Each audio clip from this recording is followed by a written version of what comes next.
Le soleil de Lagos se levait sur la villa des Amadis, un joyau de marbre et de verre. Chaque matin, Henny descendait l'escalier en colimaçon, ses pas résonnant doucement sur le sol poli. Elle saluait les domestiques, vérifiait le petit déjeuner des enfants, puis sortait sur la terrasse pour respirer l'air chaud et humide du sud. Rien, à première vue, ne semblait troubler cet équilibre parfait. Chef Amadi, son mari, était l'un des hommes les plus respectés de la région.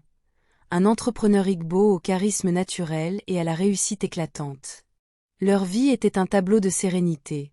3 enfants rieurs, des amis puissants, une maison toujours pleine de lumière. Et pourtant, au fond du cœur d'Henny, une petite voix murmurait chaque matin. N'oublie pas d'où tu viens. Chaque année, à Noël, les Amadis retournaient dans leur village natal. Ce rituel n'était pas négociable.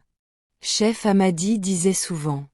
Les racines qu'on oublie sont celles qui finissent par étouffer la plante.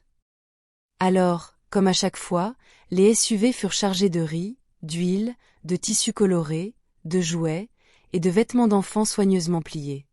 Les domestiques fermaient les portières, et la petite caravane prenait la route rouge vers le village. Henny aimait ces trajets. Le bruit du moteur, les champs de manioc défilant sous la chaleur, les enfants chantant à l'arrière, tout cela lui rappelait ce qu'elle était avant le luxe, une fille simple, d'un petit hameau, pleine d'espoir. Au marché du village, les cris des vendeuses résonnaient, tomates fraîches, poissons fumés, feuilles d'amarante. Et au milieu de cette foule, Henny aperçut un visage qu'elle n'avait pas vu depuis des années. Ushi, murmura-t-elle.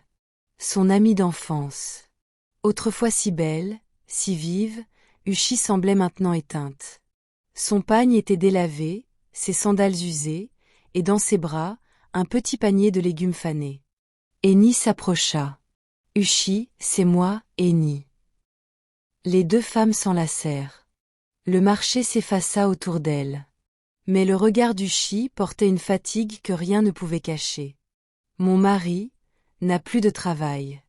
Les enfants pleurent la nuit. On survit, Henny. On survit. Le silence s'installa. Alors, Henny posa doucement la main sur son épaule. Demain, viens me voir. Je ne peux pas tout résoudre, mais je peux t'aider. Le lendemain, sous la chaleur de midi, Ushi arriva à la maison des Amadis. Les enfants jouaient dehors. Le parfum du riz jollof flottait dans l'air. Henny l'accueillit avec un sourire. Elle monta à l'étage, ouvrit les armoires de ses enfants, et en sortit des vêtements à peine portés. Des chemises, des robes, des chaussures trop petites. Elle ajouta du riz, de l'huile, du savon, et enfin une enveloppe d'argent. Quand elle revint, les bras chargés, Ushi resta bouche bée. C'est trop, Henny. Non, c'est juste assez. Et quand nous rentrerons à Lagos, je parlerai à mon mari. Peut-être pourra-t-il vous trouver un emploi. Ushi tomba à genoux, les yeux embués. Que le ciel te bénisse, ma sœur. Mais le ciel, parfois, se couvre après les plus beaux gestes. Sur le chemin du retour, Ushi marchait lentement. Chaque pas faisait grincer ses sandales usées. Au fond du panier, les vêtements d'enfant, soigneusement pliés, semblaient la regarder. D'abord, elle sentit de la reconnaissance. Puis, sans qu'elle comprenne pourquoi, une chaleur amère monta en elle. Elle revit le visage radieux d'Henny, sa maison, ses bijoux, ses enfants repus. Et plus elle y pensait, plus la gratitude se transforma en quelque chose d'autre. Un sentiment qu'elle n'avait jamais osé nommer, la jalousie. Ce soir-là, alors qu'elle partageait un maigre repas avec son mari, elle lança d'une voix sèche. Tu sais, Henny vit comme une reine. Même ses enfants ont des vêtements qu'ils jettent sans les useurs. Son mari soupira. Alors remercie-la de t'en avoir donné. Ne laisse pas ton cœur s'assombrir. Mais il était déjà trop tard. Le lendemain, Ushi rendit visite à sa voisine, Maman Kiru, une femme au regard vif et à la bouche acérée. Quand elle entendit l'histoire, elle éclata de rire. Et tu crois qu'elle t'a aidé par bonté? Non, ma sœur. Elle veut que tout le village voie qu'elle est riche et toi misérable. Ces mots tombèrent dans le cœur d'Ushi comme des braises. Tu veux que je te dise? Continua Nkiru en chuchotant. Il y a un vieil homme, à la lisière de la forêt. Un herboriste, il peut changer le destin. Cette nuit-là, Ushi ne dormit pas. Le vent frappait les murs de sa maison, et chaque craquement semblait murmurer. Pourquoi elle, et pas toi?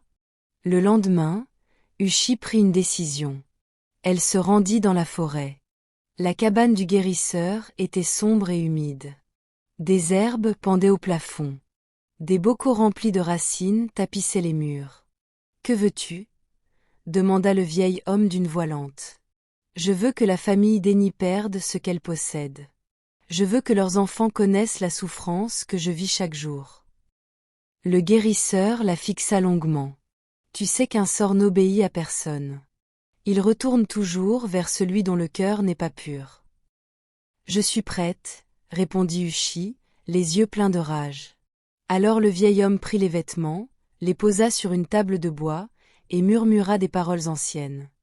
La fumée monta, dense, chargée d'énergie. Ces vêtements portent leur essence. Ce que tu demandes touchera leur sang. Il versa une poudre noire sur les habits, fit des nœuds rouges et noirs, et jeta le tout au feu. La fumée s'éleva en spirale. C'est fait.